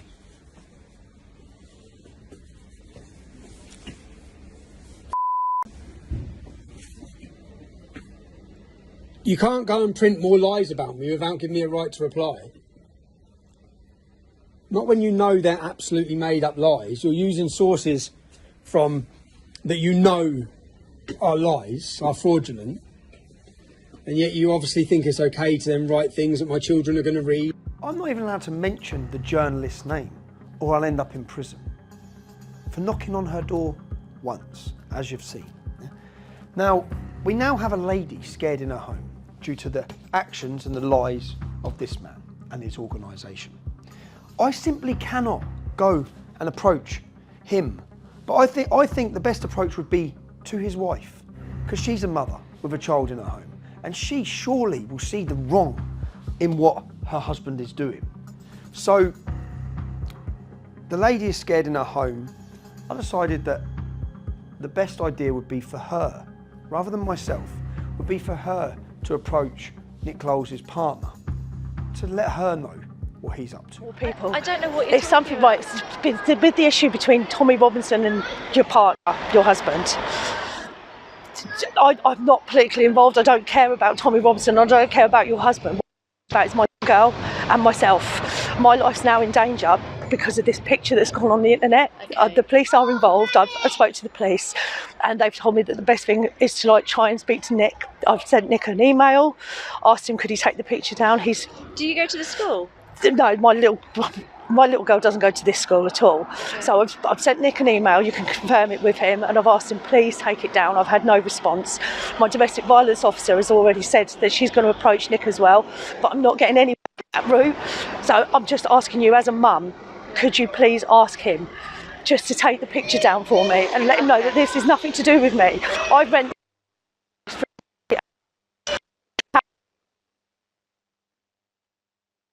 what I'm doing. I'm just here saying, look. And I'd prefer you if you know, yeah. And I didn't want to approach you when you had your children with you because, like, as a mum, I don't think that's fair either. No. But just as a mum, Have you come from Bedford? Yes.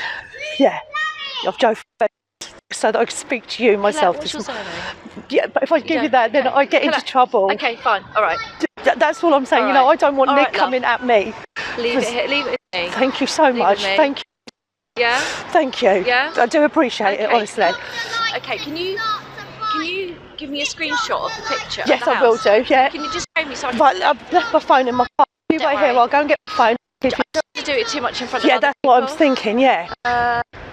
If you go on his Hope Not Hate website and it says Tommy Robbins extra houses, and it's a full-on picture of my house in Silsoe. He's given the complete description of In where my house. Silsoe? Yeah. Okay, He's right, given leave it with me. And he's given the complete. But I've had to have cameras secured around my house now because I've had 4 Asians turn up at my car screaming, "Where's Tommy?" banging on my doors. Like, my little girl is terrified. Okay. I'm terrified. Leave it with me, okay? Leave it with me. I'm so sorry to have to do this to you, but No, don't. it's just so hard. Yeah, You know, I'm already fleeing domestic violence. So you... Now that was Nick Lowell's wife. I'm not going to show who she is. We have images of her, recordings of her. I'm not going to show who she is or where she lives. I don't want her to feel fear in her home. That's the total opposite to what these guys are doing to us. They actively seek and target our families. They hope and they try and direct violence towards us. They try to dox our addresses, say we live in houses we don't because our family live in those houses. They are actively targeting our children, our partners, our mothers, our families. I'm not going to do that to his wife. Luckily, his wife seemed like a very nice lady and she saw the total wrong in what her partner was doing. Because within just hours of the lady who he falsely accused was my home approaching his wife, this happened. Hello, Colette. What's the matter? They have deleted the pictures of your house. Wow. They're gone. So that worked then? Yeah, they're gone. So it was the best, because you see, if I'd have turned up at their house, it would have gone a totally different way. Oh, that's such good news, mate. At least it's worked. Yeah. So, you happy? Brilliant. Well, Oh, that's good, mate. I hope now, I want to try and search the internet and see if there's anyone else that archived it and saved the pictures or the location, but the main point, of course, was obviously from them and they've erased it, so. Fantastic. All right. That's a excellent, honey. Cool. Thanks, mate. All right, hope you're all right. darling. Speak All right, to you later. okay, Bye. bye-bye. Timing is important and you have to understand what's happened in a 1 week period. Men have turned up looking for me. I'm receiving phone call after phone call, death threats every day. Yeah? They've turned up at another lady's house, which you've heard, 4 of them looking for me again.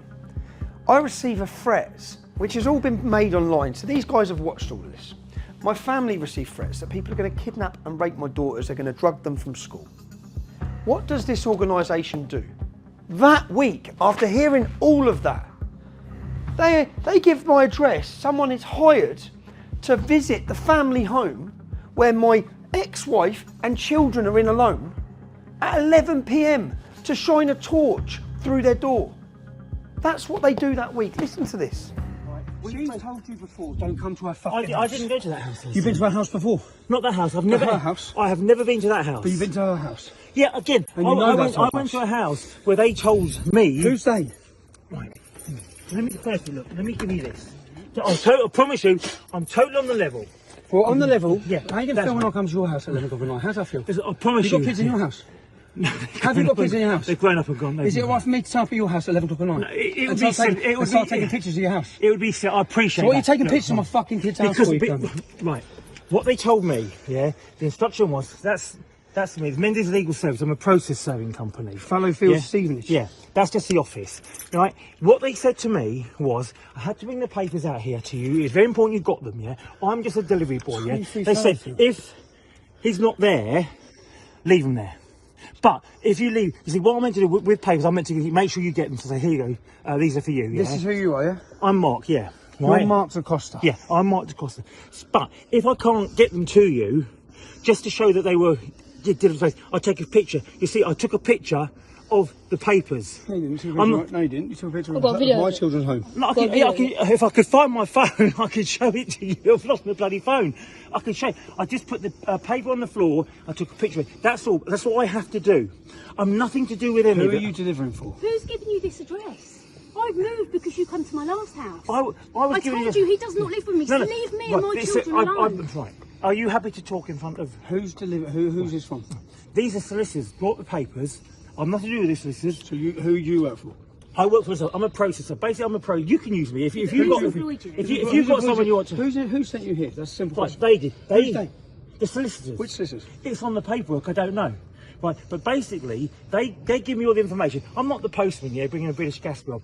I don't know what it's about. I don't know how British Gas got your address. They just say, Mark. It's not my address. No, exactly, anything. But I'm just given that address. That's all I'm given, I promise you. I don't know why, when, who, and my job is to just make sure they get there. So you think it's normal come... No, I don't. So did they tell you to come at 11 o'clock at night? Yes. I've been out working all evening, and I said, I can't go, it's late. It's like, I would normally never go after about 9 o'clock. Yeah, but they said, no, you've got to go now. I've been up since 3 o'clock this morning. So they've told you to come. They've told me to come. Just come here now and get them to you. To my children's house. And they said if you weren't in, because I think you said he's not in. That's fine. Doesn't live there. No, that's right. Yeah, leave him there. Listen. Don't get me wrong. I think it's stupid too. I think it's really ridiculous. Do you normally get told to go to house at 11 o'clock at night? Very rarely. I'll give you that. But we had so much more. This hasn't been put together and finished the way I would have wanted it finished as a documentary for you, as professional as it should, because we've rushed it. Why have I had to rush it? Listen to this. Hope Not Hate is under attack. As you will probably know, at the beginning of this year, we helped facilitate the takeover of the investigation into Tommy Robinson's alleged bankruptcy. Last year, Tommy Robinson declared himself bankrupt in order to avoid paying hundreds of thousands of pounds in court fees and damages from a libel case that he lost against a Syrian refugee. As a consequence of our investigation, and as a consequence of our repeated exposés of his assets, he and his associates have gone on the attack against us. They have been watching our houses. They have been confronting us and family members out in the streets. They've gone to the police with all sorts of stupid and malicious stories against us. They have done all this in order to intimidate us, to harass us, and ultimately to silence us. But we will not be silenced. We will not be bullied, and we will not back down. We are asking you to support this crowdfunder so we have the tools and the assets to fight back. We need to increase security in our houses. We need to employ lawyers to take on Tommy Robinson and Paul Golding and their lies. And we need more money to carry on our investigations. We are all in on this now. We will not back down, and we will expose their wrongdoing. Please support us, and please support us in stopping them bullying and harassing us. In his appeal for security, he's raised over £50,000. He's under attack. He's under attack. Look at what you've seen. Look at the targeting of families in their homes. Who's under attack here? But he portrays himself, twists it full 360, portrays himself. He's got all the... under that link, politicians, journalists, they're all commenting, are you okay, Nick? Poor Nick. Poor Nick. This man. That's what's going on. So we've rushed this film because I am aware now that he is working with the Metropolitan Police Force to attempt to get an injunction, just like they managed to get with the previous journalist, an injunction to prevent me showing you any of this. So we've worked fast to get it out, to beat their injunction. When I produced my Panodrama documentary, which proved Nick Lowell's involvement with Hope Not Hate and with Caelan Robertson and with Panorama, the Panorama show was cancelled, John Sweeney lost his job, and the BBC got dirty hands. Since then, Nick Lowell continues to work with filmmakers, documentary makers and journalists, but he steps away. It's not in-house. So the BBC dispatches, they outsource it to independent film companies that then work with Nick Lowell. That's to prevent them getting the dirty hands that they got last time. But the ploy and the plots, they continue. Now, with his new book coming out, and with the media sitting, guaranteed waiting to run the headlines of their lies, I need to speak to Nick. I need to see how many more sources have been created for their lies. I also need to put these allegations to him from the evidence that you've heard. Last and final stop. Let's go speak to Nick Lowles. Nick, how many people have you paid? How many sources have you created to give false information? How many people have you paid to lie? You give drugs to Tom Foley. Drugs to Tom Foley. Why do you give drugs to Tom Foley? How many different people have you paid to lie? Why don't you stop and talk, Nick? You create sources of information. You create your source of information and then you use the media to run them and pump your lies. Why would you, Caelan Robertson, why was you blackmailing him? What was you doing travelling out to Italy to see him? What was you doing, Nick? You got no answer? Don't you have an answer? Should we talk about your crimes and your activities? Let's talk, come on, why not? Where are you walking to? I'm going to work. Going to work? You're going to create more sources? What about Danny Tomo's ex-missus? Why did you tell her he slept with an underage victim? Why did you lie to her? Why have you told her that? Why were you paying her sister money?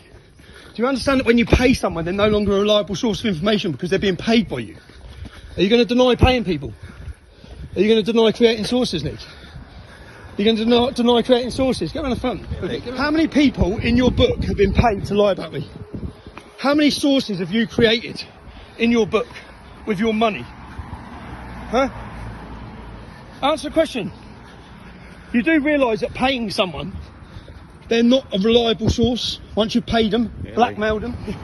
What about Andrew Edge? You're going to deny you've met Andrew Edge? No, I'm not going to deny I met Andrew Edge. So you have met Andrew Edge? Are you going to deny you was meeting? It's pretty obvious we've met Andrew Edge. Are you going to deny you was meeting with? Have you paid Danny Tomo's Mrs. Sister? Have you given money to Danny Tomo's Mrs. Sister? Bearing in mind I have evidence you have.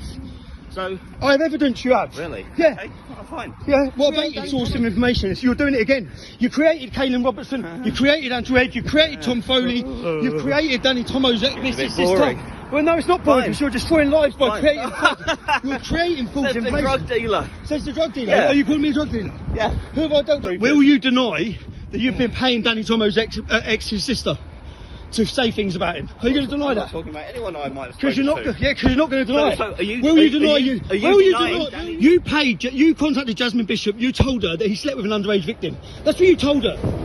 You lied to her to get her on your side. You got her angry. You got her angry so she would say things. I didn't about need to lie to her at all. Did you? Did you say to her that he slept with an underage girl? Did you say to her that Danny Tomo slept with an underage victim? Find out in my book. You'll find out what my allegations are in my book. Allegations are only that because you pay people. No. As we found out, you've been paying people. When you pay someone, you can't run a source in your book making allegations when you're paying them to say it. That doesn't work like that. It's not a reliable source of information. Find out what my book says. No, because your book is full of created sources that you've created with money, blackmail, drugs. One more question. Father to father, do you think it's fair that you put a picture of my children's home online when you know people want to kill them and rape them? No one's identified that home. No, you put a picture of my children's home online. You have. Yeah? And you have. And you doorstepped my partner. No, I didn't doorstep your partner. Your people did. No, not my people. Really? A woman who was scared in her home doorstepped your partner because you put a picture of her home online and then turned up there looking for me, which you're aware of because she contacted you multiple times. You didn't take her house down. Why did you take it down once your wife told you to take it down? Why did you then delete the picture of her house? Because you know it was wrong, Nick. You play dirty tricks and you try and put targets on people's houses. Tricks. Sharon Clough. Explain what happened with Sharon Clough. What you say? You create sources. I've got evidence of 7 sources you've created. You pay them. When that story you comes blackmail out, them. when that story you pay comes them. out, You blackmail them. I know you've got the media waiting to run your stories. Yeah, I know you have. Great. I know you have. Great. Because that's what your job is. Your job is to create the source, create a lie, and then the media wait there and pump it. Yeah. That's what you do. And I'm exposing you for it in a documentary. No one's going to trust you. No one's going to trust your sources. You can't talk like you're a hero for women. You scared a woman in her house so much she had to come crying to your missus. You scared her in her home with her little 12-year-old daughter. They're still scared now because of your actions. Okay? You intimidated Ashley and her little boy. He's not allowed to play outside. You put a picture of my kids up in my kids' home. I know how it feels because my kids are scared because of your actions. So don't talk to me about women because you scared women. Sharon Clough got beaten up. She's an old age pensioner. She got attacked because of you. Shit. Fine. Okay, You're chatting shit. Fine. You're creating a source. You're paying someone. Fine. You're paying, and Fine. and I've got evidence of it. Fine. Every step Sure, of the way. well, and I've got lots of evidence as well. No, you haven't. You've got sources that you've paid. Why have you turned up today? Why have you turned up today? Nick, I've been working on this for months. I know you have. Yeah, I've been working Yeah. on it for months. Yeah. Months. Yeah. I'm exposing how you create your sources. Right. No journalist will ever trust you again. Really? But then they don't. They know what you're doing. You're all Really? working hand in hand. As you Really? just said, you've got the media waiting to run your stories. No, you told me that. You write the stories for them. Oh, really? Yeah. Yeah. You're part yeah. of the deep state, Nick. Yeah. You paid Tom Foley. Uh-huh. What, yeah? Are you going to deny paying him? You paid Andrew Edge. You create your sources of information. Better than dealing drugs, though, isn't it? Now, I've cut 30 minutes down, but I want you to be able to listen to his answer to each of the allegations. So listen to this. I know you've got the media waiting to run your stories. Yeah, I know you have. Great. I know you have. Great. Because that's what your job is. Your job is Yeah. to create the source, Yeah. create a lie, and then the media wait there and pump it. Yeah. That's what you contacted Jasmine Bishop. You told her that he slept with an underage victim. That's what you told her.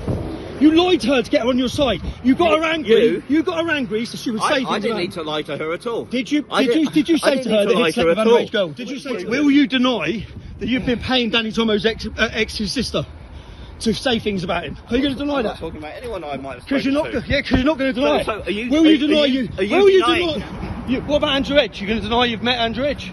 No, I'm not going to deny I met Andrew Edge. So you have met Andrew Edge. Are you going to deny you was me? It's pretty obvious we've met Andrew Edge. Are you going to? You paid Tom Foley. Uh-huh. What, yeah? Are you going to deny paying him? You paid Andrew Edge. You create your sources of information. Better than dealing drugs, though, isn't it? This is no longer about accusations from Tommy Robinson. It's no longer about the covert recordings, whether it be of Tom Foley, Andrew Edge, or whoever else you've heard from. We now have it from the horse's mouth. I want you to listen one more time and get the confirmation, because he admits it all. He confirms it. Listen one more time. You paid Tom Foley. Uh-huh. What, yeah? Are you going to deny paying him? You paid Andrew Edge. You create your sources of information. Better than dealing drugs, though, isn't it? A drug dealer? Really? Come on. Even you people that don't like me. I've been accused of lots of things before, but Nick, a drug dealer? A racist hasn't worked, extremist hasn't worked, Islamophobe hasn't worked. I know, I'm that desperate, I'm getting questioned, I'm getting exposed. You're a drug dealer! He does not care. He's that comfortable with what he's been doing. Yeah, so? Yeah, I did.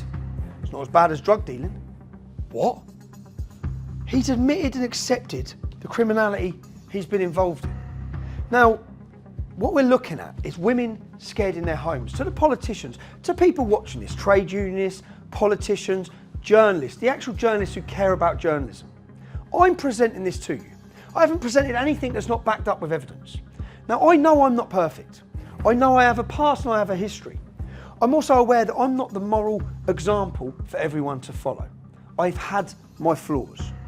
But this documentary has been put together to expose to you, if you care about democracy, if you care about free speech, criminal organisations like this must be stopped. Journalists sit waiting hand in hand with these guys. These guys create their sources.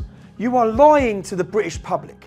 The next time you watch a documentary, whether it be Panorama, Dispatches, the next time you read a newspaper and it involves these guys, you know you can question everything because you know you're being fooled and you're being lied to. We've had a mole on the inside of Hope Not Hate for over 12 months. Someone that's worked with them for nearly a decade, feeding us back information about their wrongdoings, about how they conduct their so-called investigation. Yeah, but they all do that. I mean, they're all quite, like, you know, I mean, I've been into this guy for about 10 years. Yeah. 10 years, Tommy, and you know, sometimes, like, you know, I mean, I'm in regular contact. He's what he's really, like I say, what he wants to do is, you know, I mean, he wants to just cripple you, like, financially, forever, so you can't do anything. Just to prove to you all the legitimacy of our mole, Nick Lowles released his first ever image of the front cover of his new book called Tommy, coming soon on the 10th of the 7th, 2022. More than a week before that, here's an image of the front cover of his book on my phone on the 30th of the 6th, 2022, which I received from his mole, Rob. but it didn't. And then I've just spoken to him today, not today, yesterday, and that's when he sent me that picture, and he said to me, "Don't put it out." And then he said he's going to drop it over the weekend, and then he turned around and he just, with a book, basically there's a deadline and he's got to get it in now. So it hasn't even gone to print. But what's the story of the book? What is his story? Oh, the book. Well, it goes through. It's just about you, how you started. Yeah. So it goes all the way back to the EDL days. Yep. Who was involved, and then what's been going on since then. But he can write what he wants. I mean, all he's got to do is back it up with people at making allegations. Yeah, so he'll meet people. Someone will say, he'll get someone or pay someone to say anything, and then he'll run a story. But that's what he's been doing. What's he been doing?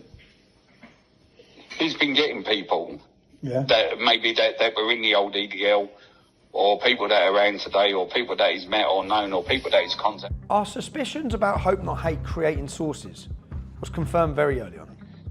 Yeah. So you know that all this information that's coming, it's coming from people that have never been close to you, and people that hate me, and people that hate you. Yeah, they've never been in the inner circle. What a rat.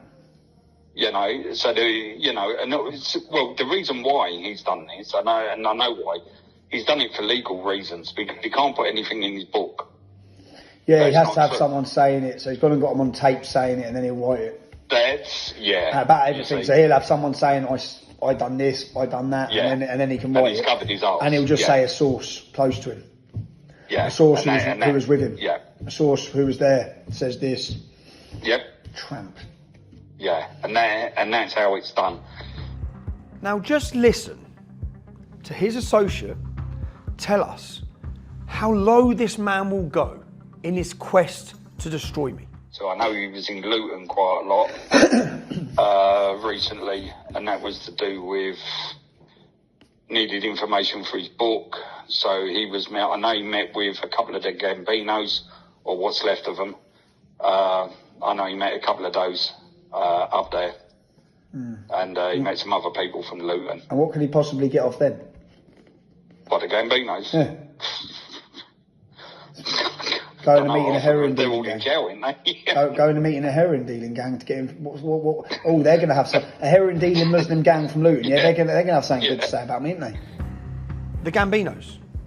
Let me show you who the Gambinos are. This is a national newspapers article from 2009. Asian terror gangs target UK with killer heroin. Let me just read some extracts from this. One of the Asian gangs is the so-called Gambino clan, a 100-strong mob named after the notorious US crime family. The Gambinos are the Pakistani Muslim gang that control most of the drug trade in Luton, and they've all got good connections to Al-Qaeda.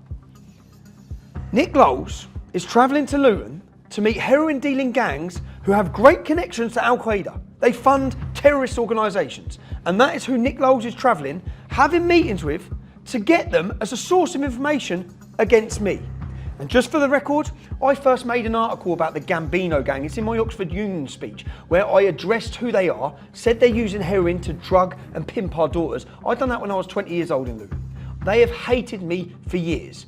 Who does he go? You're going to see his source of information in his book with all his allegations against me. You now know who his source of information is. Being aware of his meeting with the Gambinos, when I got the chance to discuss it with Nick Lowles, I put these allegations to him. It will come out soon. Who are you making that accusation against? Oh, you've created sources. I've heard you were in paying the Gambinos in Luton. Have I? I've heard you've met and paid Pakistani gangs in Luton. Really? Yes. Really? Creating more sources of information, Nick. Creating more sources of information. Yeah.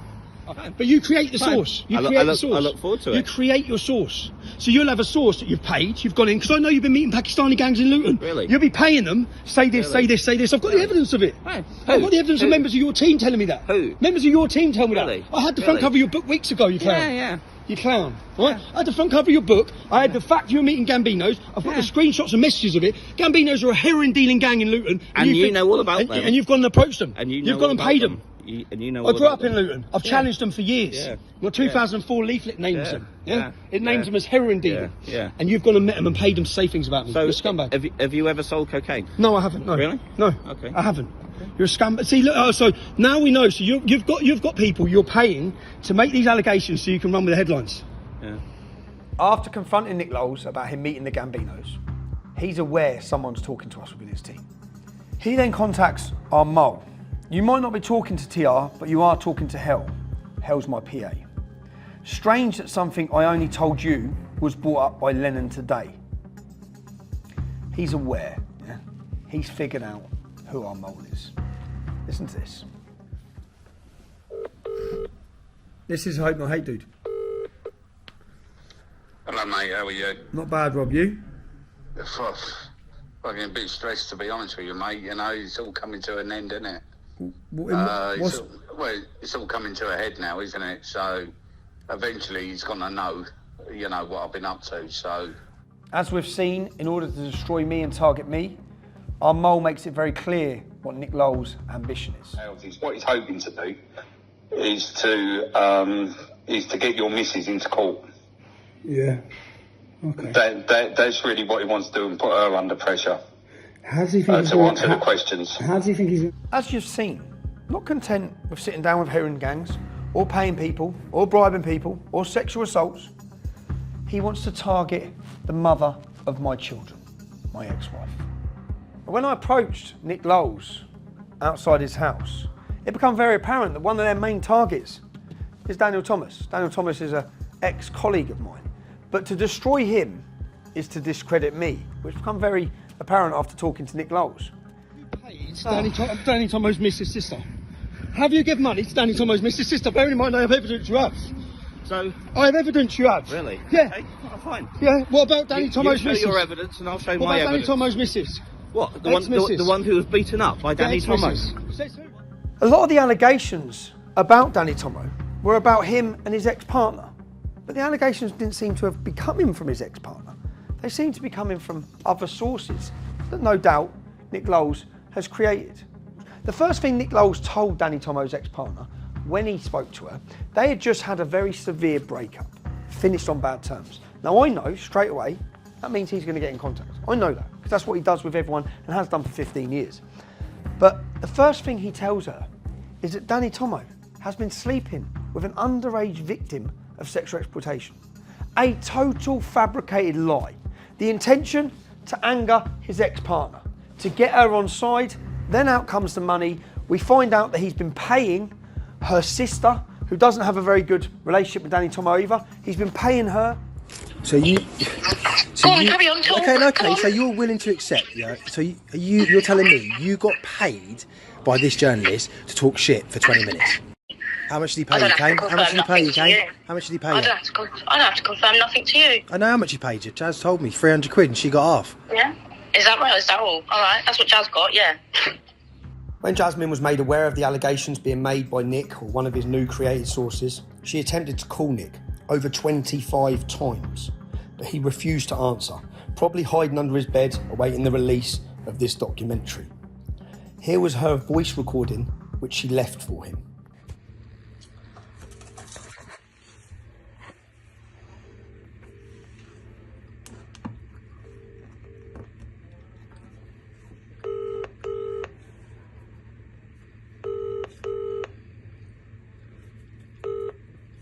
This is the Vodafone voicemail service for...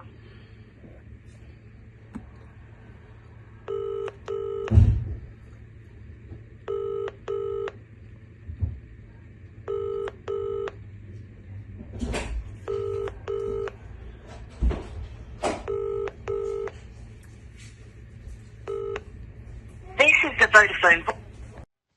Nick, I've tried to call you now multiple times and you are not answering my phone call. I know why, because you don't hear what I've got to say. Firstly, let me just get this straight in case you do not understand. Danny has never put me in hospital. Danny has never beaten me up. The pictures that you have seen have got nothing to do with Danny at all. Secondly, you've paid my little sister, who hates Danny more than anything in the world, to talk shit about Danny. Thirdly, you came into my life and you told me that there was a video going around of my baby dad with a 15-year-old girl. You made me feel physically sick. You've mentally abused my brain into thinking that my baby dad is a paedophile when that's not true. You didn't even come back and tell me that it wasn't true. You just told other people. If you do not leave me and my sister alone, I will be seeking legal advice. I'll be doing that anyway because this is draining me so much. It's affecting me mentally and physically, and I've actually had enough. Every person you've seen that Hope Not Hate contact and use then as a negative source, not just against myself, but against anyone with activism. There's another gentleman here I'm going to introduce you to. Speaker's Corner Steve. He's an activist at Speaker's Corner. Listen to the words he has to say about me. This man. And I have no shame in saying I agree with every word Tommy Robinson has ever said. And I have no shame. I have no shame on that. Tommy Robinson has bigger balls than all of you put together. That's right. Absolutely. Now, over the last 3 to 4 months, there's been a lot of negative comments coming out of Steve, which has surprised me totally. I believed it was because he aligned himself with Reform, a political party, and he was trying to distance himself from us. But then I saw this video with these allegations. It's my voice. We allowed to talk about Tommy grifting. No one grifts around here. We have no grifters, no drug dealers, no scammers. A totally new allegation. I'm a drug dealer, apparently, yeah?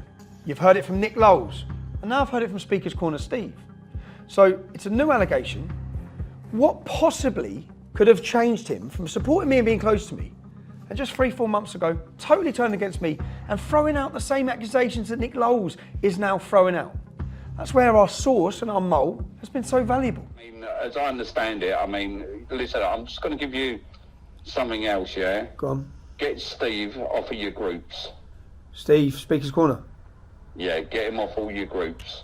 Is he working with Hope Not Hate? He's met him. He's met him. How long ago did he meet? To him.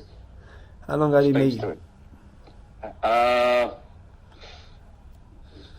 I'd say he's been probably messaging the last 3-4 months. Which is when he turned against us. Yeah, so, but get him. He's still in a few of your groups. Don't put it out though, do it discreetly, Tommy. Okay. You know, but there's still, they message each other and that, and I know that I talk to Steve, and I know, like, you know, I mean, when I get a message from Lowles like that one, I know he's just got off the phone to Lowles, or, you know, so. Steve, so Speaker's Corner Steve's working with Nick Lowles and has been for 3-4 months. That makes sense. All makes sense, mate. All makes sense. I decided to ring Steve and see what he's got to say for himself.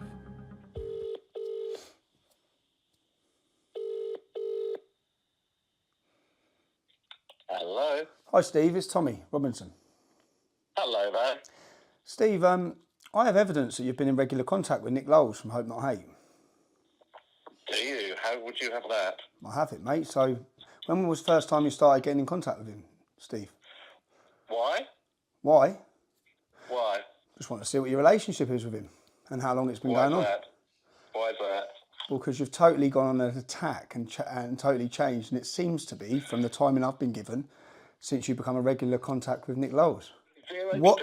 A simple question is, what is your relationship with Nick Lowles? When did you start having contact with Nick Lowles? It's absolutely irrelevant to anything. Again, Okay. I know you're going to try and spin some. I've also watched Steve. Has got hold of me I've also watched a video of you making allegations that I'm a drug dealer.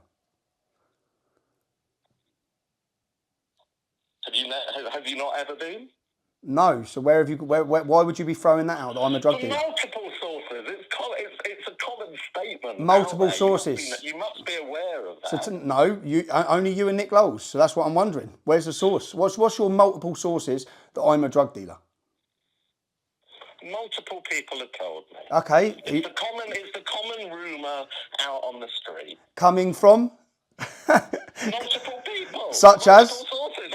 I'm gobsmacked that you're not aware of it yourself. Such as? So what you're saying is, I've watched you make the accusation. You've said I'm a drug dealer.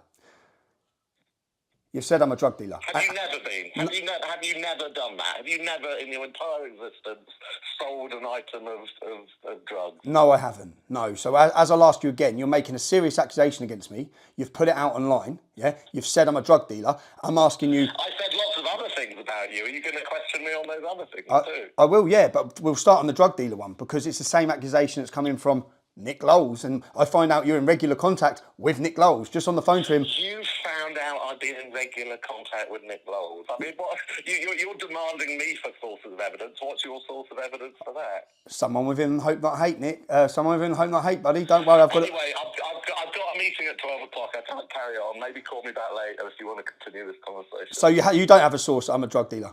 You're just putting it out there. You're just putting it out there. The same thing that Nick Lowles is putting out there, and you're meeting with him.